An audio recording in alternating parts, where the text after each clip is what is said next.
Selamat sore pemirsa, kembali lagi bersama saya Fahri. Dan saya Sally dalam program News Geprek. Pada sore kali ini kami menghadirkan dua berita utama yang sedang ramai dibicarakan di ibu kota Jakarta pada akhir-akhir ini. Betul sekali, topik pertama yaitu mengenai tingginya minat generasi muda untuk mempelajari sejarah melalui pengunjungan Museum Kebangkitan Nasional. Baik pemirsa, untuk topik pertama kami sudah terhubung bersama narasumber yang sedang berkunjung ke Museum Kebangkitan Nasional.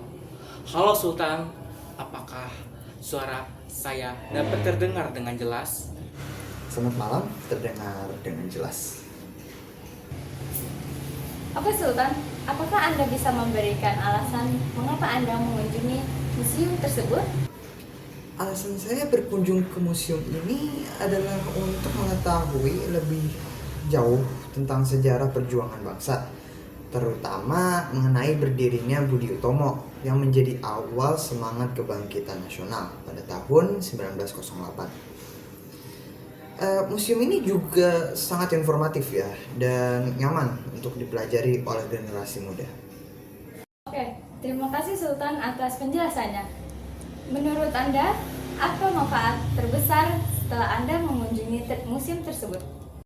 Manfaat terbesarnya bisa dibilang adalah saya jadi lebih menghargai perjuangan para pahlawan dan merasa bahwa anak muda hari ini juga harus lebih mengenal sejarah bangsanya sendiri agar tidak melupakan jati diri bangsa.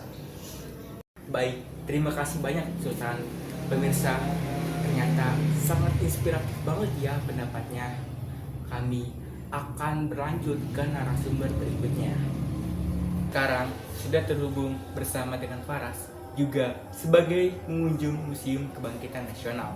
Selamat sore Faras, bagaimana pendapat Anda mengenai antusiasme generasi muda yang mulai tertarik terhadap Museum Kebangkitan Nasional?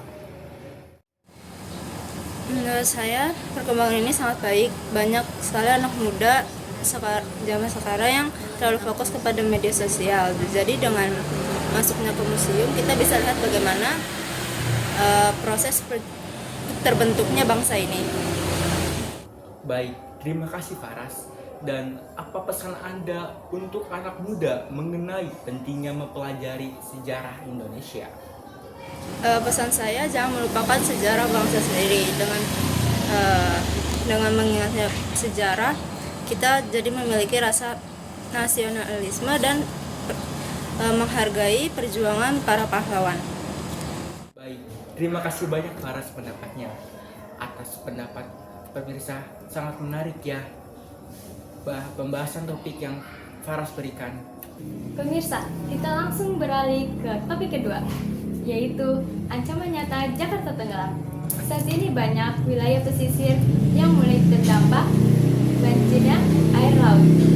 Untuk mengetahui kondisi lapangan, kita sudah tersambung bersama dengan Revan, warga setempat. Selamat sore Revan, bagaimana kondisi daerah tempat tinggal area kamu? Selamat sore. Pastinya sih kondisi di sekitar sini sangat mengkhawatirkan ya. Seringkali air lebih tinggi di laut tuh lebih tinggi daripada daratannya sendiri. Air juga bisa masuk ke rumah warga-warga sekitar sini. Pastinya sih bikin sulit keadaan warga sekitar sini karena harus repot buang-buang air yang masuk ke dalam rumah gitu. Baik, terima kasih Revan atas informasinya. Sangat memprihatinkan ya. Nah, lanjut kita langsung ke narasumber kedua. Warga juga terdampak dan merasa risau karena terkena dampaknya air laut. Hal yang paling saya takutkan adalah masa depan warga Jakarta kalau kota ini sampai tenggelam. Banyak keluarga yang kehilangan rumah dan pekerjaan. Kami membutuhkan tindakan nyata, bukan hanya wacana. Pemirsa, dari kedua topik sore ini kita belajar bahwa peran anak muda sangatlah penting untuk sejarah maupun dalam lingkungan masa depan. Saya Fahri. Dan saya Sally. Terima kasih telah menyaksikan News Geprek pada hari ini. Sampai jumpa di berita berikutnya. Selamat sore.